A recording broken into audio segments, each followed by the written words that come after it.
It's my pleasure now to introduce Christine Craik, who is in a very unique position. She's both a Safe Steps survivor advocate and a PhD candidate at RMIT University, where her studies are directly related to the topic that we're discussing today. So please welcome Christine. Thank you.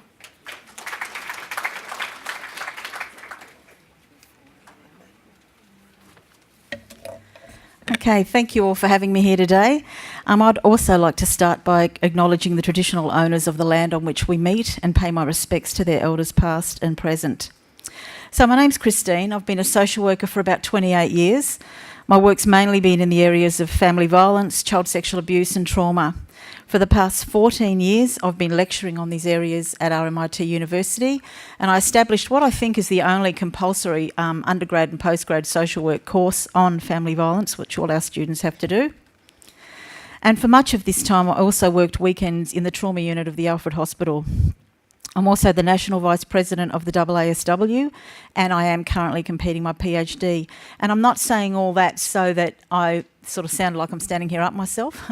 I'm saying it because we have a view of what a survivor looks like and does and feels like, and age and socioeconomic status, etc. And it annoys me a lot that we think that. And we also have a view that you can either be a worker in the field and a professional in the field or a survivor. And that annoys me too, because that is absolutely not the case. But we do like to sit on either divide of those labels, and we're often not forthcoming in talking about what's actually going on with ourselves as women as well.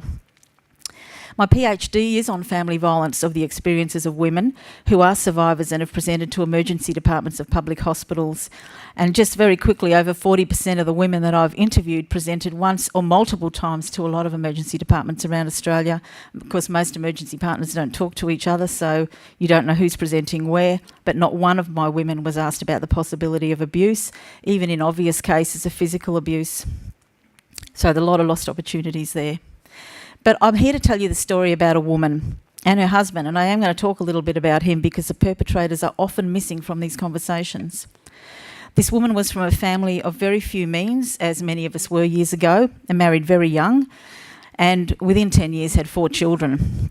And after a while, as many marriages go, the marriage broke up and she was a single mum with 4 kids. She knew that for herself and for her children to have any sort of chance in life, she needed to get an education to change her life and the chances of her children. So she went to university, became very well educated, trained to be a social worker, did post-grad qualifications and kept going.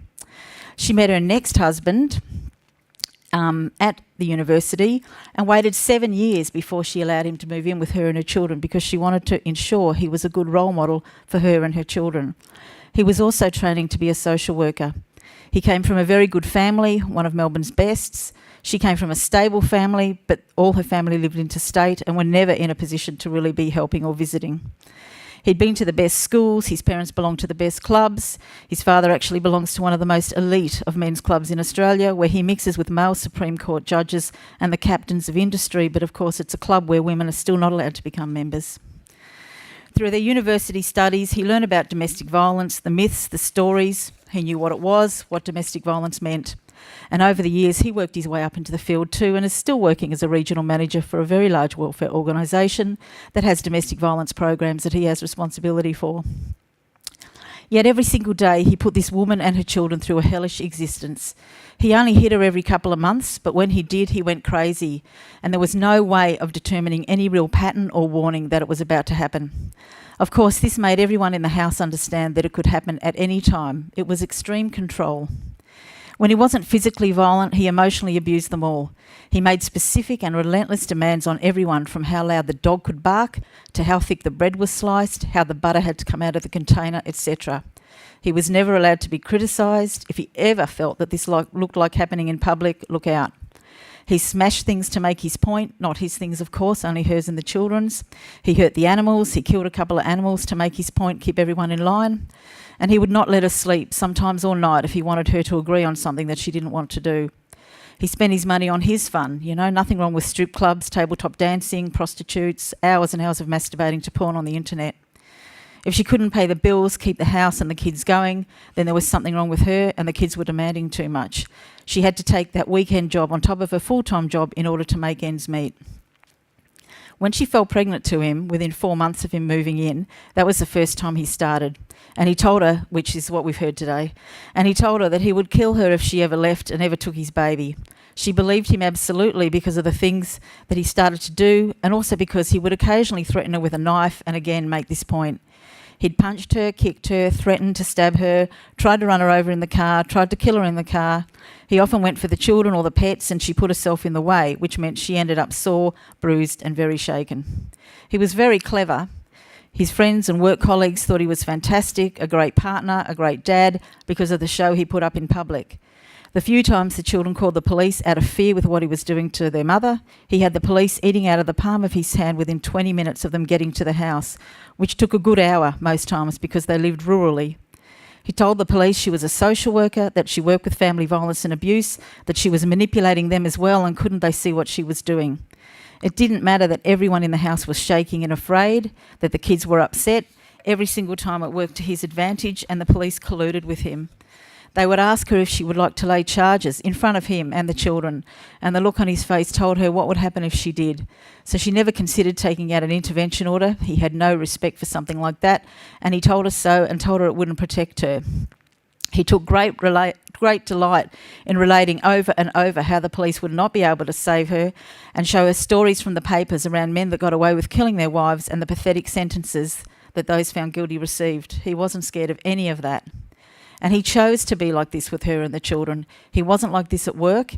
Everyone loved him. His female colleagues would often tell her how lucky she was to have a husband like him. And of course, that woman was me. And that nightmare ended 8 years ago. I have written little notes here that I can't read now. The silence around what he was doing in our home and to our family was what gave him the power to keep doing this. There really was no one to talk to about what was happening. There was no sounding board to understand how to escape, not with 5 children and a heap of animals that I could not leave there. It's often also the fear of the reaction that you receive from your work colleagues that keeps a woman who works in family violence from talking to other colleagues who work in family violence about what's going on at home too, because there is that us and them mentality. I knew all the theories, I knew it was family violence, I knew all the help that was out there. When a woman that I worked with needed help to get out, I almost, didn't sleep until I got her to safety. But I also knew that he was going to kill me if he didn't like how this was going to end. And I wanted to stay alive to be able to be around my children as they grew up. And I knew no one would get to me on time to make sure that this happened. It had to be me that kept me alive. I used all my energies protecting my children, ensuring that they had everything that they needed and that they knew that none of this was their fault. I knew for me the safest I could get was staying, watching, protecting and knowing where he was. And for that question around child protection, I think we need to put a lot more emphasis into the protective behaviours that mothers employ in ensuring that they or their children stay safe and that they are all getting out alive, because we know those first few months after separation is when most women die. And I think that certainly would have been my situation. My experience of the health system was that no one ever asked. The only one actually that asked was the vet once, and I couldn't talk to the vet about what had happened. I accessed the health system a lot in the time that I was with him. I went to an ED. It was actually the women's. After he injured me one weekend, he threw me down some concrete stairs, and I knew something was wrong the minute I stood up, because as I stood up, everything fell out. So I took myself off to the toilet and tucked everything back up inside and went around for the weekend like nothing had happened, and then ended up, when I was allowed to go to work on the Monday, going straight to the women's emergency department to try and get some help. I didn't say how this had happened, and I wasn't asked how it would happen, and they didn't think it was odd, all the bruises down my legs and my back from the fall down the flight of stairs either. I was just an older woman with a triple prolapse and was told that I'd go on a waiting list for surgery. But they did give me a device, a little pessary, for those of you that know about those, to push up in there and keep everything from falling out until I could get some surgery. And it didn't feel right and kept falling out. So when I talked to the intern that was helping me with this, that it wouldn't, she said, get your husband to gently push it back in while you're making love. At this point, I started crying, and she asked me if I had mental health issues.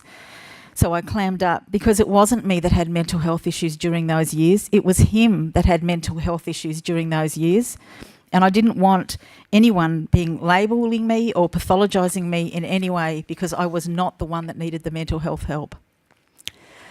I then, after a few more days, went to my local doctor and was sent to a local rural hospital who had a visiting gynaecologist. And within a week, I was in surgery to have things put where they had to be and out where they had to be out. And the next morning, well, I think it's because I was under a bit of morphine, a nurse came in, sat by my bed and just asked me straight out if I was in a violent relationship. She wanted to know about the bruising on my legs. And it all came pouring out of me. And she just sat and listened. She didn't run away. She didn't flinch. She just sat there and listened. I actually don't even know if my words were distinct and not slurry at the time, but she sat and listened. And she told our family doctor, who also believed me. And that was pretty much it. As soon as people started to know and his parents thought that it was going to get out into the public, there was a big plan in place to get him out of that house and away from us as long as I didn't press charges and nobody did anything about it. He was off. So his family gave him heaps of money to start again somewhere, and they all took everything they possibly could from me and the children, so that was pretty nice. Good financially abusive way to finish it all off. But that nightmare had lasted almost 20 years, and that was 8 years ago. So I guess what I want to say is don't overlook any woman, even if she's someone you consider to be one of us, someone who works with you, is in your networks. You need to take that second look. You know, over the years, I'd been to a lot of hospitals. I practically lived at the children's with one of the children because she was born with a genital abnormality. No one ever asked. No one ever suspected. No one ever asked. So I just think this sort of stuff can't come soon enough, because if you're a mother and you're dealing with those situations and you have children, you are going to be going to hospital and doctors at some stage in your life. Thanks.